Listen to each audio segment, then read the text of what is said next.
నమస్కారం అండి. భగవద్గీతలో నేడు 9వ అధ్యాయము రాజవిద్య రాజగుహ్య యోగమునందు 21వ శ్లోకము తాత్పర్యం వినిపిస్తున్నది మీ విజయభాస్కర్. తేతం భుక్త్వా స్వర్గలోకం విశాలం క్షీణే పుణ్యే మర్త్యలోకం విశంతి ఏవం త్రయీ ధర్మమనుప్రపన్నా గతాగతం కామకామాలభంతే. తాత్పర్యం: పై శ్లోకంలో చెప్పిన విధంగా పాపాలు పోగొట్టుకుని పవిత్రులై యజ్ఞయాగములు చేసి పుణ్యమును సంపాదించుకున్నవారు విశాలమైన స్వర్గలోకంలో సకల సుఖములు అనుభవించి వారు చేసిన పుణ్యం అయిపోగానే మరలా మానవలోకంలో పుడుతున్నారు.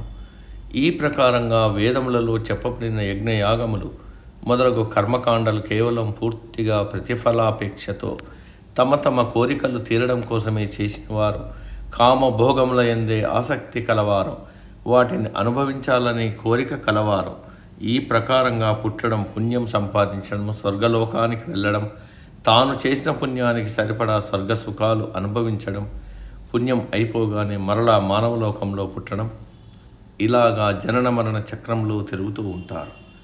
ఇంతకు ముందు చెప్పబడిన శ్లోకంలో విషయాన్నే ఇక్కడ విపులంగా ఇంకొంచెం వివరంగా చెబుతున్నాడు కృష్ణుడు.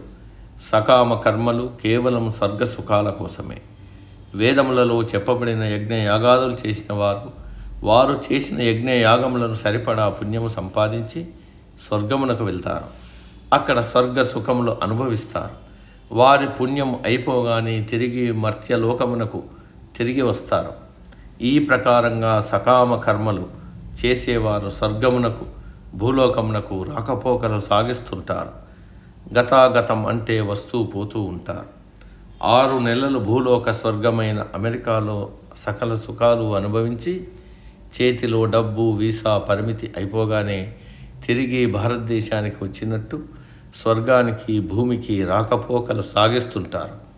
జనన మరణ చక్రంలో తిరుగుతుంటారు. బ్యాంకులో డబ్బులు తరిగిపోయినట్టు ఆర్జించిన పుణ్యం కూడా అనుభవిస్తుంటే తరిగిపోతుంది. స్వర్గలోకంలో తిరిగి పుణ్యకర్మలు చేసి పుణ్యం ఆర్జించే అవకాశం లేదు. స్వర్గంలో కేవలం అనుభవమే కానీ కర్మలుండవు. పుణ్యకర్మలు చేయడానికి మరలా భూలోకంలోకి రాక తప్పదు. అంత మాత్రము చేత సకామ కర్మ యజ్ఞ యాగాలు వేదాధ్యయనము మంచిది కాదు అని కాదు. అవి చేస్తూ నిష్కామ కర్మలు ఆచరించి పరమ పదము పొందడానికి ప్రయత్నం చేయాలి, కానీ అక్కడే గిరగిరా తిరుగుతూ ఉండకూడదు. అందుకే గతాగతం కామే లభంతే అని అన్నారు పరమాత్మ. అంటే ఈ కామ సుఖములకు, స్వర్గ సుఖములకు అలవాటు పడ్డవాళ్ళు వాటిని తిరిగి తిరిగి పొందడానికి ఇష్టపడుతూ ఉంటారు, కానీ పరమ సుఖమును పొందడానికి ప్రయత్నం చేయరు. కామి అంటే కామములను కామించేవాడు. ఆ కామి ఎల్లప్పుడూ స్వర్గానికి, భూమికి రాకపోకలు సాగిస్తుంటాడు, భోగములు కోరుకుంటూ ఉంటాడు. కాబట్టి సాధకుడు కామి కాకూడదు, నిష్కామ కర్మలు ఆచరించాలి, పరమ పదము చేరుకోవడానికి ప్రయత్నం చేయాలి. ఇక్కడ ఇంకొక విషయం కూడా ఉంది. మనం ఏ స్వర్గలోక సుఖాలు కోరుకుంటున్నామో ఆ స్వర్గానికి అధిపతి ఇంద్రుడు. మనం అప్పుడప్పుడు స్వర్గ సుఖాలు అనుభవిస్తుంటాం. ఆయన ఎల్లప్పుడూ స్వర్గ సుఖాలు అనుభవిస్తుంటాడు. అటువంటి ఇంద్రుడు ఒకసారి వృత్తుడు అనే బ్రాహ్మణుణ్ణి చంపాడు. బ్రహ్మహత్య పాతకం చుట్టుకుంది. స్వర్గాన్ని, సుఖాలను, భార్య శచీదేవిని వదిలిపెట్టి కనపడకుండా వెళ్ళాడు. 1000 సంవత్సరాల పాటు ఒక సరస్సులో ఉండే తామర తూడులో ఉన్న నాళంలో దాక్కున్నాడు. మనకు మరణశిక్ష, అన్ని రెమిషన్లు పోను 14 ఏళ్ళు జైలు శిక్ష. కానీ ఇంద్రుడు 1000 సంవత్సరాల పాటు అన్ని భోగాలకు, సుఖాలకు దూరంగా ఏకాంత శిక్ష అనుభవించాడు. అంతేకాదు, ఆ ఇంద్రుడి స్థానంలో మరొకడు వచ్చాడు. వాడి పేరు నహుషుడు. మంచి ధార్మికుడు, శీలవంతుడు, గుణవంతుడు. కానీ ఇంద్రుడి పదవి, స్వర్గలోక భోగాలు వాడికి మదమెక్కించాయి. కళ్ళు మూసుకుపోయాయి. ఇంద్రుడు భార్య శచీదేవిని అనుభవించాలనే కోరిక పుట్టింది, అంతే. ఆ పాపఫలం కారణంగా అగస్త్యుడి శాపం వల్ల ద్వాపర యుగం వరకు కొండ చిలువగా భూమి మీద పడి ఉన్నాడు.